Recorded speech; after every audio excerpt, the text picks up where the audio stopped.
Ako si Juan Crisostomo Ibarra I. Magsalin. Ama ko si Don Rafael.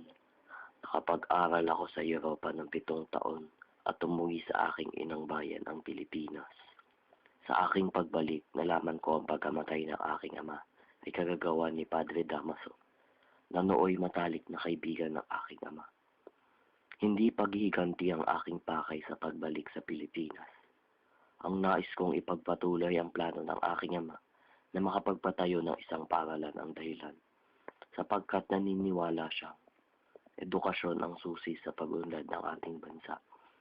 Hindi ko talaga kayang ipaghiganti ang aking ama sa mga nangaapi sa kanya.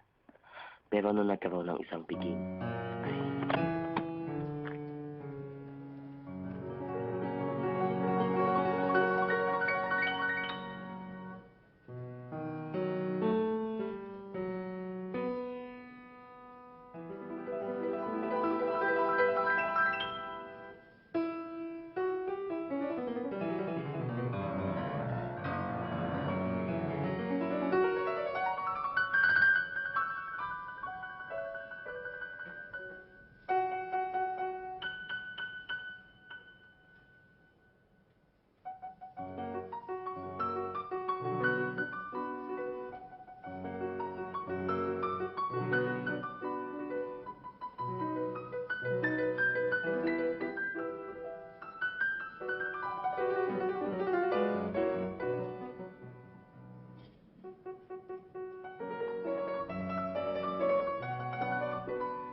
Salamat. Ano ito mo sa ano? Hindi ko pa nabibigyan sa akin. Mga ginoo at ginaw, darating ang Kapitan General at sa aking bahay tutuloy. Paumanhin, ngunit kailangan ko nang umalis. Wala. Paalam. Paalam. Napakahusay ng sermon ni Padre Damaso. Mabilis din kasi siya magdugtong ng pangungusap. Mama. Parang may iba ako mga ginautin.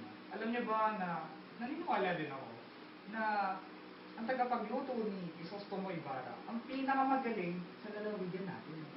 Wow! Galing Yan yung nasasabihin ko. Napakagaling, no? Napakagaling. Sibila, bakit po kayo tahimik? Sigurista talaga, reverensya, kaya siya tahimik. Alam ko silang tinyente na kung may mapapahiya ngayon, hindi ako. Mga ginoo. Hindi ko alam kung bakit napunta ang ating usapan sa mga matatalo, mananalo, pero nakakaya naman kung tayo makikita ng mga manlang tao, lalo na ang binibini nandito mabuti, ay isang kagalakan, isang karangalan para sa atin. Kaya tayo magbiro na tayo masaya ng selebrasyon. Wow, makata pala ang aming kamahalan. Hindi naman masyado. Sadyang gusto ko lang sabihin ng aking mga nais sabihin. Ay, andito pala si Padre Damaso. pagpatuloy niyo ang inyong mga pinag-uusapan, mga ginoo. Ganun di ba?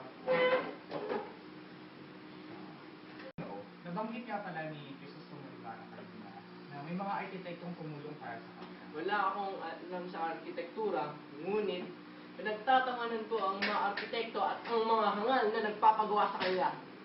Pero Padre Damaso, hindi po ba ang pagpapatayo ng isang paaralan ay kinakailangan ng isang dalubhasang Mga dalubhasa, ang mga nangangailangan lamang niyan ay ang mga Indio na hindi ba magtayo ng 4 na pader at patungan nito ng bubong.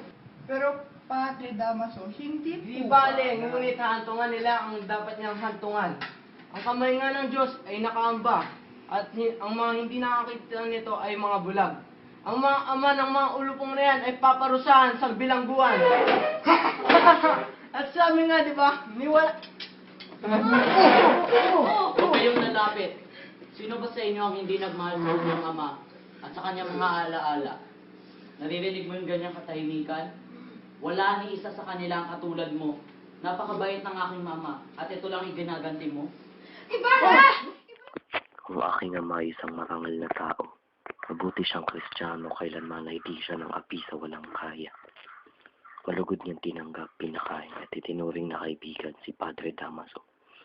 Ngunit sa pagtatanggol ko sa dignidad ng aking ama, ako ay napahamak at napahiya.